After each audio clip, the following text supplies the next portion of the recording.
Let's roll. And we are back again with another episode and another season of Rise Up Radar. Welcome to season 2 of Rise Up Radar. In the house tonight, we've got Chris Bailey, Zach McCain, and Todd Brooks, aka Brookie. We are ready to rock and roll on this draft season. How you fellas doing tonight? Fantastic. Doing great.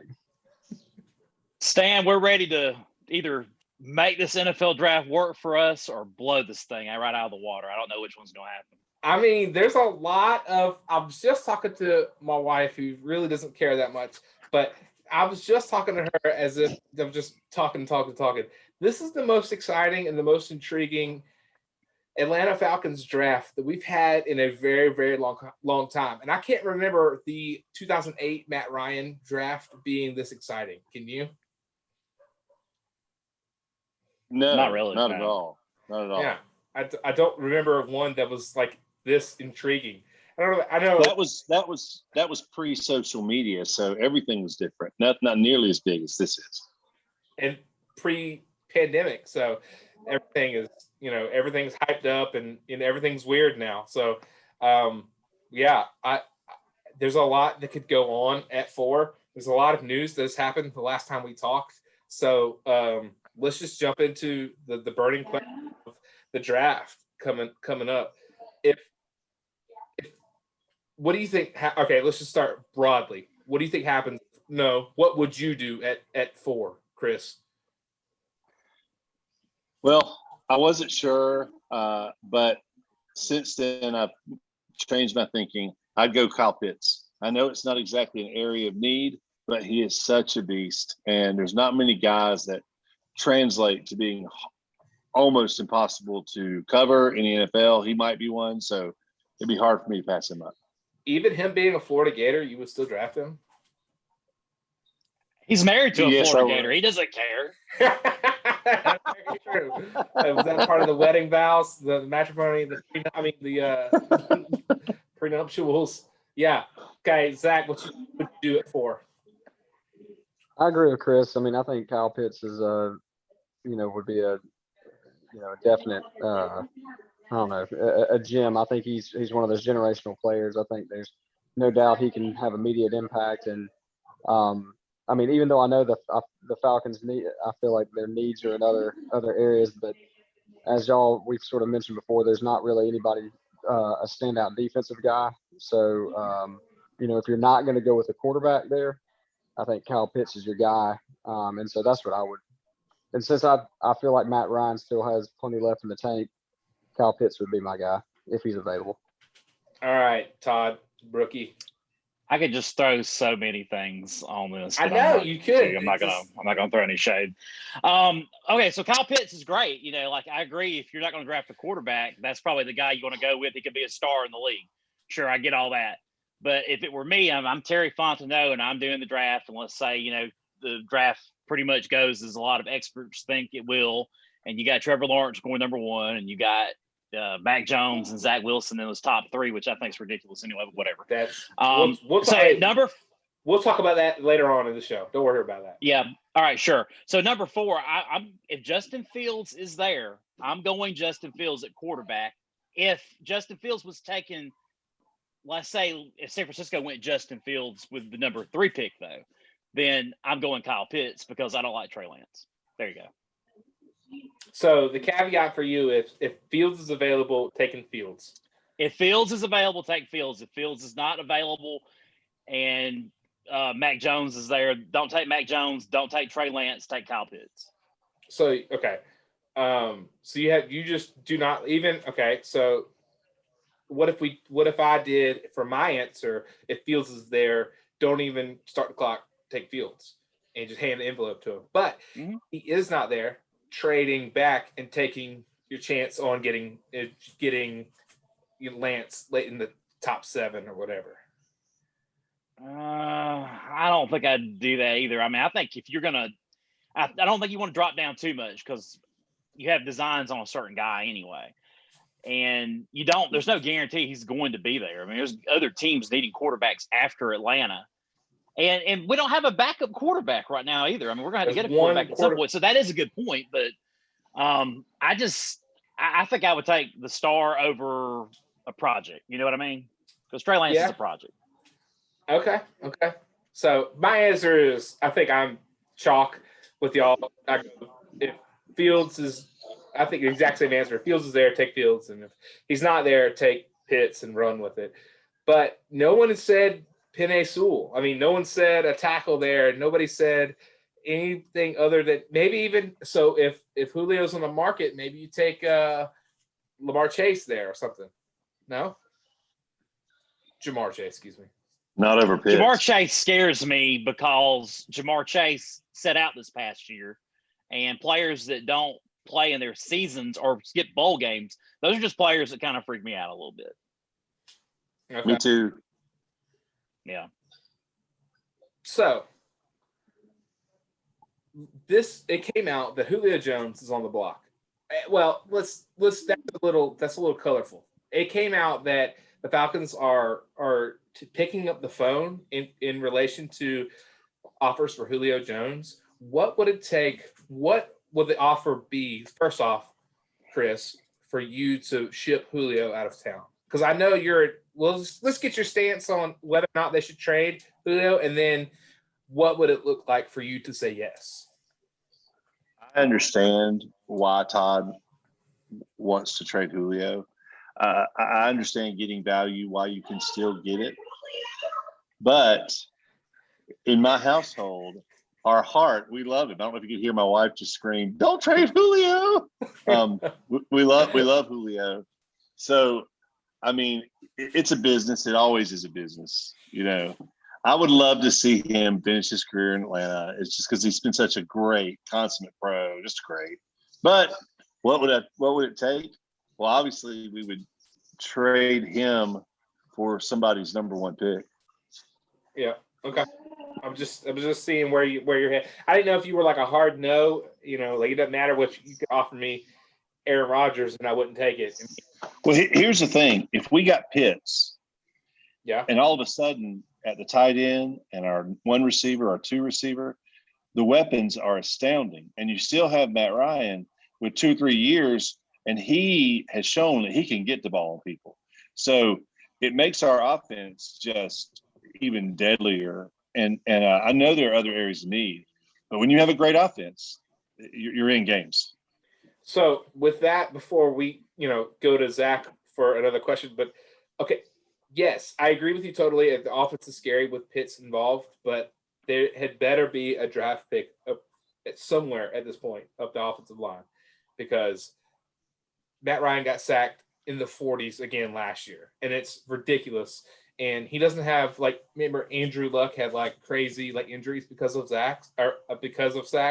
But I mean, he's on his way. He's very durable, but he can't.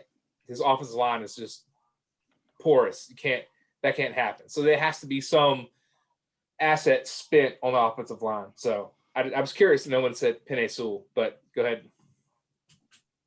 I mean, I would say this too, though. I think that you guys are kind of thinking with the mentality that the Falcons are an easy fix.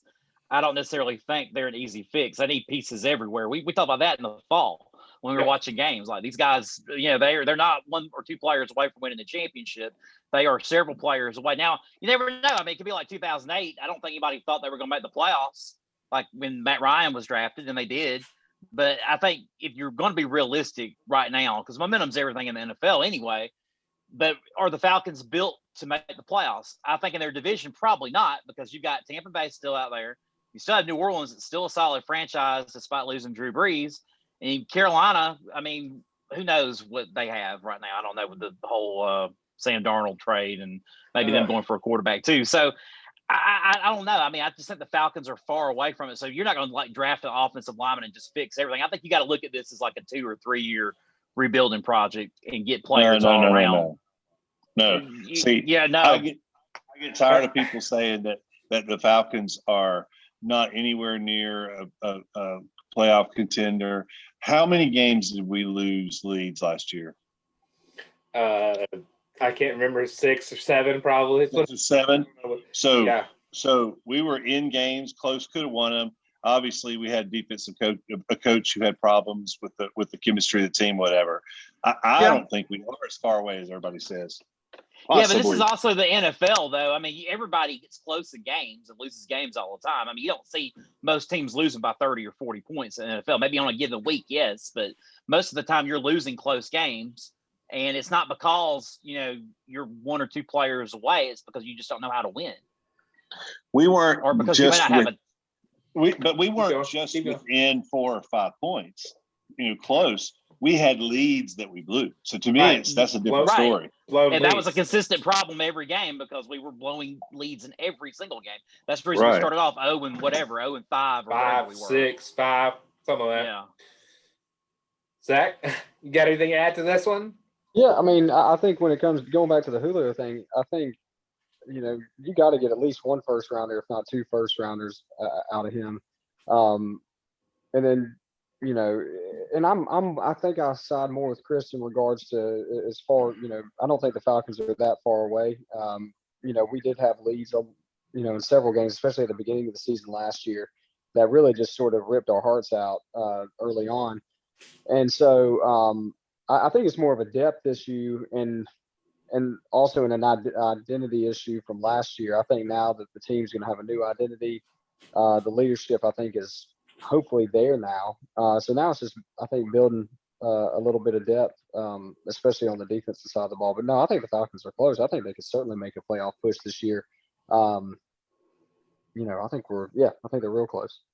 So kind of thinking of this at the caveat of a 2-year build for you, Todd, with that mentality, if you look at Trey Lance, if he came out a year early, and if he stayed in one more year, and he would be I've heard that he would be one of the top quarterbacks of next year's draft.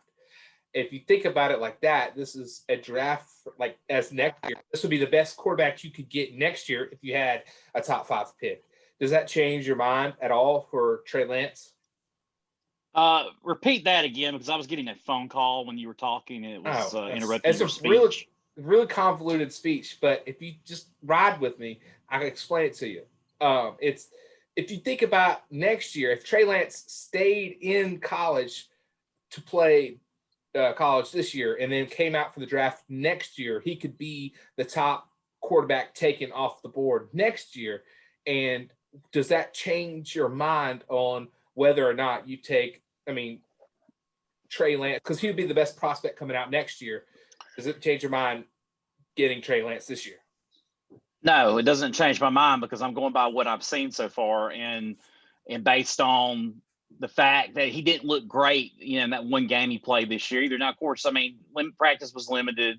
Yeah. But I don't buy that. I still see Trey Lance as more of a project. I don't see him as necessarily a long-term NFL quarterback. So I still see him more of a project than Fields. And although, you talk to the different draft experts and you see who's picking who to be drafted, and they see this thing behind me right here. Well, this is Chris Sims' NFL projection. Yeah. He had Justin Fields going with the last pick of the first round of Tampa Bay. He's smoking drugs. Yeah, he is. He's just jealous because he wasn't a good quarterback. Or his brother. On there, where is Najee going? You know what? I don't remember because I'd have to look at it. Oh, yeah. Sorry. Yeah. But they have a lot of people have Najee going early second round. I think that's ridiculous, too, I think. You know what? I don't think he was on that list because I remember seeing some messages on the boards, and they were like, with no running back in the first round. So, yeah, I don't think he had a running back going in the first round at all. But, that's pretty common for the NFL these days to start off picking running backs in the second round. Okay, so if we did go with Justin Fields, what would that mean? It would mean he's for 2 years, and we'd run him packages like they do Taysom Hill or whatever, and they let him, run around, throw it a little bit, and then if Matt Ryan gets old and rickety, they put him in, or if he gets hurt, or if they're getting bludgeoned and there's nothing to play for. I don't know. Okay, so I've seen that movie before. Yeah. Bring him in, let him run a couple plays, and it wasn't good. Well, I don't know if you saw it with Aaron Rodgers. It worked out all right. I know. But that's and then people say Aaron Rodgers and Patrick Mahomes. Patrick Mahomes was learning after a journeyman quarterback. Yeah. You know, like, so he wasn't learning after an all-time great, or he wasn't learning out of a all-time Hall of Famer. Patrick Mahomes is good. So, like, there's a lot of, you know. It's just hard to take the fourth pick in the NFL draft and not see him play for 2 years. Right. That's hard. That's the whole deal, man. But if it makes sense for your franchise, you got to say, you know, forget it. You know, do what you got to do, man. So, hey, Zach, if you're drafting Pitts, where do you get a quarterback from? Because we have you have to get one. You definitely have to get one. You have to get one, but I would be interested who's on the free agent market right now. That's something I haven't done any research on, and there may not be anybody. I'm just saying, I think if you're committed to Matt Ryan, I just don't think that you really. I feel like if you have a win now mentality and you're committed to Matt Ryan, I don't feel like you take a quarterback first. I mean, if you can. I mean, after Kyle Trask, you know, going down the board, I don't really know who else is available. So I don't know who could be available, like in the second or third round. But ideally, maybe you could get somebody in the second or third round. But probably the third or fourth round, honestly. Zach, here's the problem with the free agency thing too. Jamie Newman's name came up a couple of times, but here's the problem with the free agency thing. Well, we could go that route, and maybe there's somebody out there. But from my understanding, just doing all the research I've done and reading up on our cap space, the Falcons don't even have enough cap space even to sign their draft pick. So I don't even think they have the cap space to even add anybody without making other moves. I mean, they could possibly do that, but I just don't know if that's likely right now. Well, if you need somebody just to fog a mirror, you could wait to the 5th round to get, you know, Sam Ehlinger from Texas, you know, just that you know what I'm saying. Like, if you need Davis Mills, Davis from Sanford or whatever. Yeah, trust me, I've done them all. I've done so many mock drafts. You could go all the way down the list. Even Ian Book, he's the worst quarterback in this draft. You could pick him just to have a baseball hat on. If you want, I mean, if a 7th round pick, who cares? So I'm just curious. I mean, if that's the Pitts, if you're winning in the future, I mean, if you're going Pitts and you're riding with Matt Ryan, then you just need somebody just to have a baseball hat on and could spit sunflower seeds. So I don't know. Or you find some strategy to get rid of Matt Ryan at some point during the offseason, during the summertime. You'd have to have a really drunk owner to be like, yeah, we'll take Matt Ryan. I mean, I think you're going to have the same problems with Julio, though. I don't think it's any different of a situation. They both are taking up a ton of cap space. Julio, you guys seem to think he's going to command a 1st-round pick.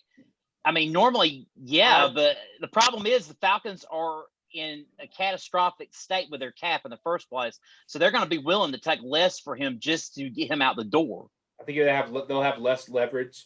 Yes, and two, that with his injury history, all valid point. Right. I hope they get a 1st out of him, or just really cash a bunch of seconds or something. You know what I'm saying? Like, pick up multiples. But I don't know. Okay, so do you think it's going to happen? What? You going to trade Julio? No. Do you think it'll happen? I don't think so. I mean, do you, Todd? Zach? I think they're going to do their best to do it because the cap space. I mean, Matt Ryan and Julio together, I think, are taking up something like 30% of the cap. So something does have to give. The only way for your franchise to get better, because I don't think the Falcons' cap issues were anywhere near this back after the 2007 season. Like, it was nowhere near this. So in order to give your franchise some relief and improve, you're going to have to get rid of one of those guys. It's got to be Matt Ryan or Julio. You got to find a way to do it, no matter what it is. It won't be a first round. And the mentality is like on our text line: if you want Hall of Famers, then just keep Julio. But if you want championships, we gotta make decisions, and we gotta package it up. We gotta step forward as a franchise. And that's how you start. Yeah, and I could see it happening. I mean, obviously not even before Thursday. I could, like Todd was saying, sometime during the summertime, and kind of going with what Stan was saying too in regards to getting some future, maybe some 2nd and 3rd round picks. For next year, especially if what Todd is saying is right as far as them not being able to have enough money to sign their draft picks. it's not something that has to be done before Thursday, but obviously before you can sign those players during the summertime, it may happen then. So do I think it's going to happen? I don't know. Do I think it's a very real possibility? Yeah, definitely. So talking about just one more thing for the draft, and then we can move it on to other stuff. So San Francisco has already traded up to number 3 from wherever they traded from. I don't even remember, but they've traded up to get number 3, and the cat has come out the bag that they are looking at Lance or Mac Jones. And there's a lot of reports for several weeks of Mac Jones love. Is that real? You think that's smoke, or do you think that's real, Todd? I mean, I don't see any way it could be real. I mean, before the season, Mac Jones was a good college quarterback, great college quarterback, however you want to say it. That guy is not an NFL ready quarterback, and the way that the game is changing too, you don't necessarily want that drop back passer concrete back there either. Like, you want a guy who's going to have some speed, who's going to be able to get you out of rough situations, can use his legs and his arms. You don't want somebody who's just going to drop back all the time. Which so I don't think Matt demonstrated last year. Yeah. So Mac Jones is not the type of quarterback that the league is commanding right now. No. Is that true? Look at the Super Bowl. But that's Tom Brady, though. That's a different guy altogether. You can't compare everybody to Brady. I'm talking about the way the game is changing now. Tom Brady's about to go out of the game. He's not entering the game. I mean, well, that has to do with pieces around you. We're talking about just Tom Brady running for his life. Like you said, Tom Brady's a different animal. Comparing Mac Jones to Tom Brady, that's true. I know, you're right. But the statue quarterback is going the way of the dinosaur. I mean, just it is what it is. I mean, you're not going to have a bunch of these guys aren't going to have the athletic ability of like a Patrick Mahomes or Justin Fields, but I feel like even guys like Mac Jones, most guys now are athletic enough. Even somebody like Kyle Trask, that's they're deemed as a drop back or a pocket passer. I mean, I feel like these guys are athletic enough if they to make get things done with their feet if they have to. So I don't know if that's the labels are a little extreme when you becomes the statue quarterback versus the dual threat. Right. These guys are professional athletes that I know Matt Ryan don't look sexy running for a 10-yard score, but he'll get out the way. Anyway, I just taking your temperature on how crazy. What do you think? You think that Zach? Do you think San Francisco is really going to draft Mac Jones? Are they? No, I mean I feel. Think about Pitts and Jimmy Kittle. What's that? Kittle? Not Jimmy Kittle. That's that Jimmy Garoppolo. Jimmy G, I know that one. What's Kittle's first name? George Kittle. George Kittle. I'm about to put a dollar in the jar. Right? That's their little child. Golly, Jimmy Kittle. So George Kittle. So think about Pitts and Kittle in the same field at the same time. I mean, it was. I mean, obviously lightning and thunder there, but I don't know. I feel like what I've been reading, it seems like Trey Lance is the one that they're wanting. I mean, if you're asking if I think they're going to draft a quarterback, yes, I think they're more likely to draft a quarterback. Whether it's Mac Jones, Trey Lance, I don't know.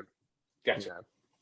Cool. All right, so are we the running back that they picked up from the Carolina? How do you feel about this running back? He was hard to bring down. Oh gosh, I lost. Mike, what's his name? Mike Davis. Thank you. I'm about calling Mike Jones, and I was not going to do that on air. Who? Sorry. Mike Davis. He was hard to bring down. He's kind of a bruising running back, kind of a Michael Turner-esque runner in style. What do you think? What do you think about him? Is he running back one material, or are we going to draft a starting running back caliber, or are we going to draft a scat back? Because we're going to draft a running back. I think they need to pick up another running back a little bit earlier in the draft. I say go second round and get a running back.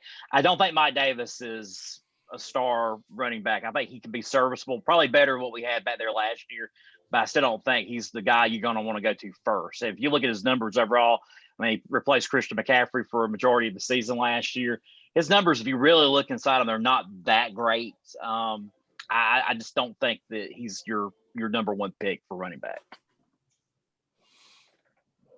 He's some good security, but I agree with Todd though. He's not your feature back certainly, but I mean he's obviously can be great on the goal line, but he can obviously be utilized out of the backfield as a receiver. Receiver can catch the ball well. But no, I think a second or third round, maybe more second round draft pick, maybe one of those guys out of North Carolina or something, is what I'm thinking the Falcons are leaning towards. Or the guy from Trey Sermon, maybe something around. Yeah, Sermon. Yeah. What about you, Chris? We need to draft a running back high or draft a running back late. For me, I would do it a little bit later. I don't know about second round because then you got a tight end. And if you go offense in your second round, how far deep you're going to go before you get offensive line or defensive players. So for me, because running back is devalued now, I think you might can get a good one later in the draft, like third or fourth round, possibly. But I don't, Yeah, if Travis Etienne is sitting there in the second round, he's available, it'd be hard to pass him up. Yeah. That's the caveat. And we're talking Najee, we're talking, Etienne. So if they're not there, then I might taking what Todd just said, and I agree a lot with Todd what you're saying. But if those two guys aren't there, I probably just jump back and let those go, and I would probably look for defense at that point. I don't know. I would corner or safety. Corner. Okay, let's not pretend that Isaiah Oliver and Kendall Sheffield are cutting the mustard as professional corners. And they have Bleedy Ray Wilson playing slot receiver, and he's like an undrafted, all that jazz. So yes, they need a corner. Let us also not pretend that the rest of the defense quarter. isn't garbage, and we need help on defense in other areas as well. Very true, and I agree with that. I agree with that. Is there a premium? So then we become the talk of where do you go? All right, so if you're going second round, we're past the first round. We know what we're going. So we're second round. We got running back, you got corner, you got edge, and you've got safety that need to be addressed, amongst others. Like, where do you go with that then? Oh no, already?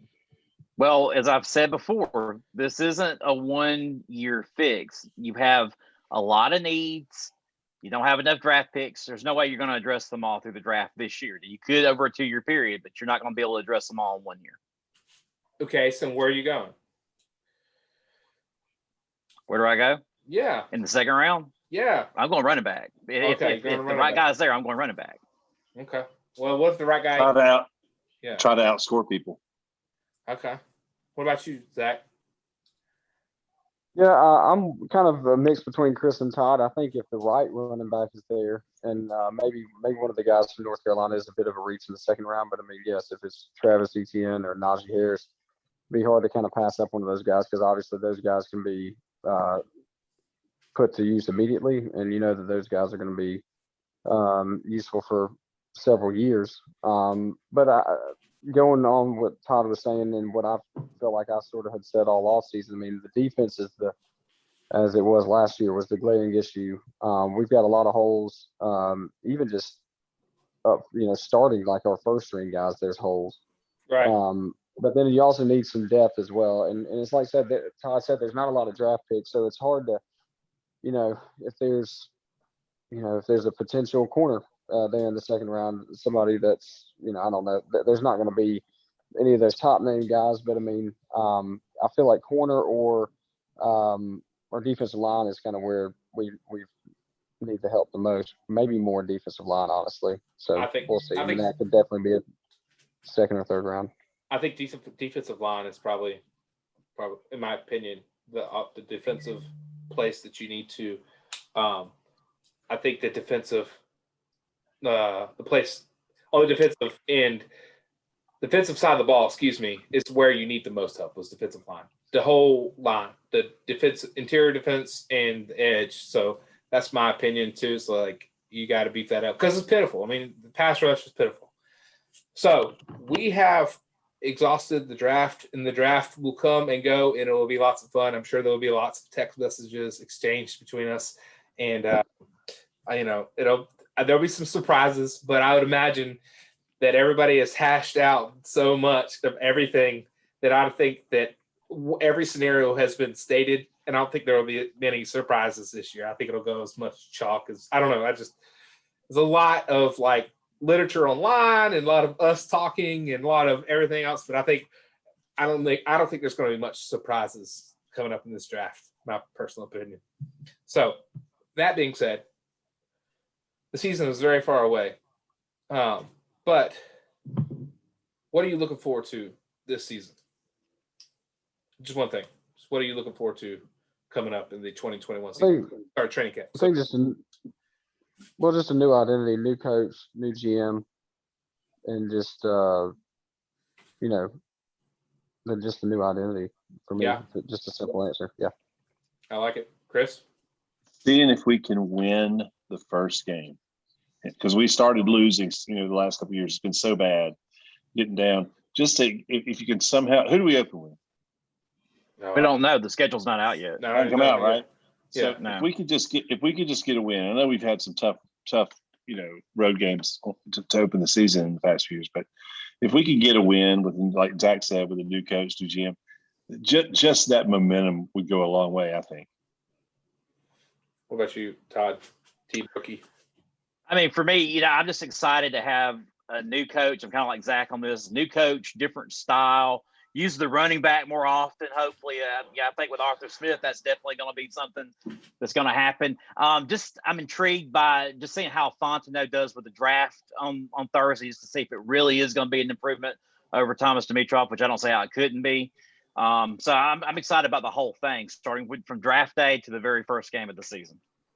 Yeah, I think I'm totally with everybody here on that. Is just a new identity, like what Zach said, and see, you see with other sports teams around our city, the Braves have went through a regime change, and the Hawks went through a regime change, and how the identity just like changed with their coach and everything else. And I would see like how much different this team looks with the tough, Arthur Smith is like just he wants to run the ball, just be tough and just be physical. So we'll see. We've heard a lot of preaching about physicality the last two regimes, but I'm curious to see if the style of play changes.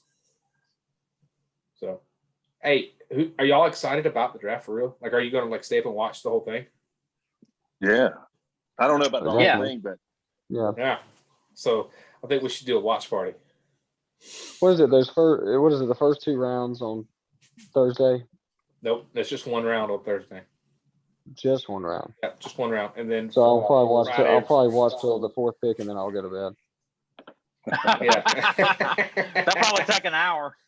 Yeah, I'm right, like exactly. Calculating, especially if there's trades and stuff. But yeah, we should do something. So I mean, that first pick is going to be like Roger Goodell's going to welcome everybody, and then he's going to be like, "All right, Jacksonville, you're on the clock. Oh, their pick is in. Trevor Lawrence."